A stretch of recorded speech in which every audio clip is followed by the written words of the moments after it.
Amai.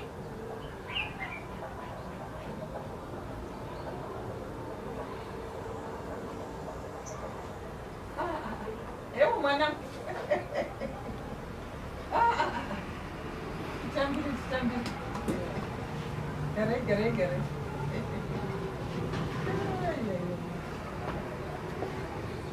Mana simbe Mufundisi.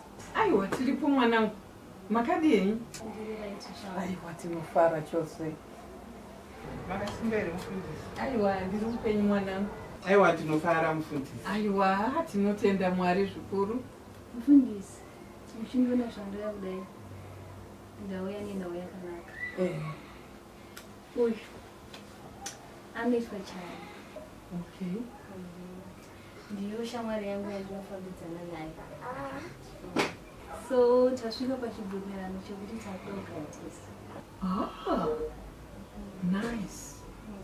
That's great. So tatitange taona munhu wamari ambotipa zvikumbuniro zvake. That's great. Nice. Aiwa, zvinhu zvakanaka.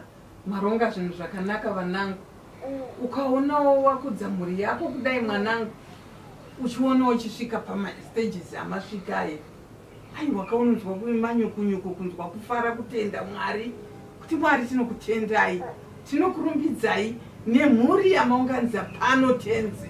Tinokoda kupa mbiri kwamuri Isho Masimba ose. Wakaipa hana mukana pavana ava Isho Masimba ose. Chibatisisai mutungamirire muri mitenze. Ndanamata Baba nekurumbidza zita renyu. Mbiri yenyu ngaionekwe. Wakaipa ngaanyadziswe pamuri yenyu. Mbiri yenyu ngaionekwe tenzi. Mbiri nerikudzo ndichizvidzorera kukwayana. Ndichiti muzita nemuropa raJesu Kristu rakaerera. Amen.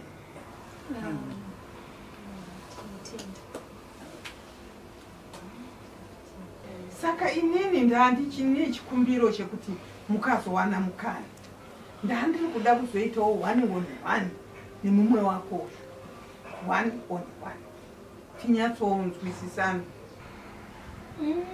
Mufundisi ka. Munhu washuwika. Anenge ari busy ever busy. Handifungi kuti tingaone umwe mukana mutodaira umwe.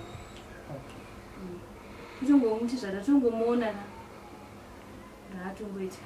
Hapana mwe mukana tingaona mutodaira umwe. Aiwa, saka ungatipe mukanguva kadiki-diki kuti timboita 1-on-1. So, ndakuenda. Ndombokusiyana namufundisi. Alright. Feel free anditi. Okay, my love. Ndimama wangu apa. That's it? Andimbonesa mufundisi ndaona samama.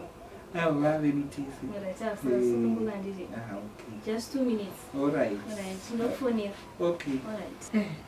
Wati unonzani mwana? Indonzi Charles.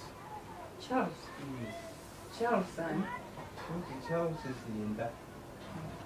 Oh. Saka wazvipira. Ndizvo zvamenza. Unoona mwanangu, chinhu chatine tichida kuavoida kuti usawire mugomba takatarisa. Unofanirwa kuti uchiongorora, uchimbovasisa, uchionawo kuti munhu uri kuda kuita amai vemhuri yako anokodzerei. Handiti uri kunzvinza? Uri kundinzwa mwanangu? Ndinogutsikana, ndakatogutsikana nezvaari. Ndisingazivi imama Mufundisi. Ndimi munogara muine vana muchiswera muinavo. Hamino kana pane chakaipa.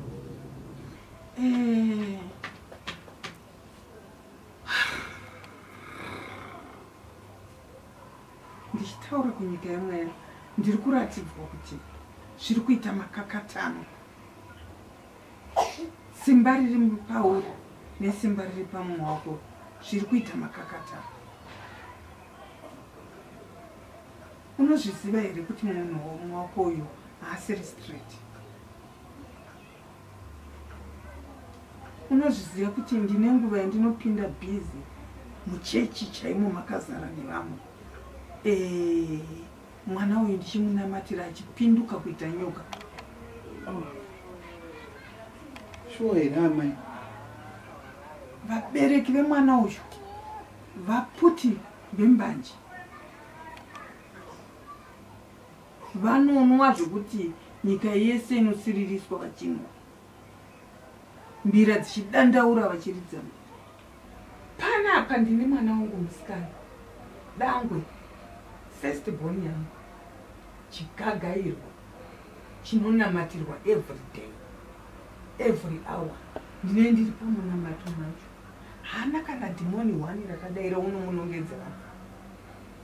Ukada kutarisa framework yake, body building chaiyo, unonyatsoona kuti niwe zvinoenderana.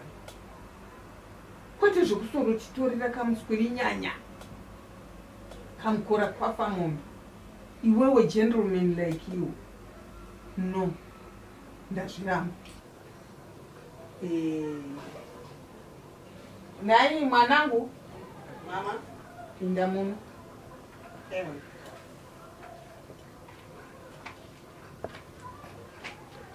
Mira zvakwako, ita kumira. Alright, Mama. Masamoko. Hello, how are you? Nose, Magadi. Right. Nose. Ush, mwana wangu first born. Anonzi Roy. Chimbo tarisa. Tarisa uku. Mira wakatarisa kuno. Chimbo mira wakadaro. Urikuona sei? Haikona kutora tsono uchiisa mumba. Katsona. This is your time. Washinzwa. Saka isu hatidi kupinzana muna taisireva. Chisarudza chaunoda. Mwana akanamatirwa neanoridza mbira. Mwana anogara achinamatirwa neanoridzirwa mbira mazuva ese. Hallelujah. Thank you, Jesus. Ruru? Mama. Okay, I'll call you back. Okay, Mom. Look at that. Okay. How do you like it? Huh? I want to push one.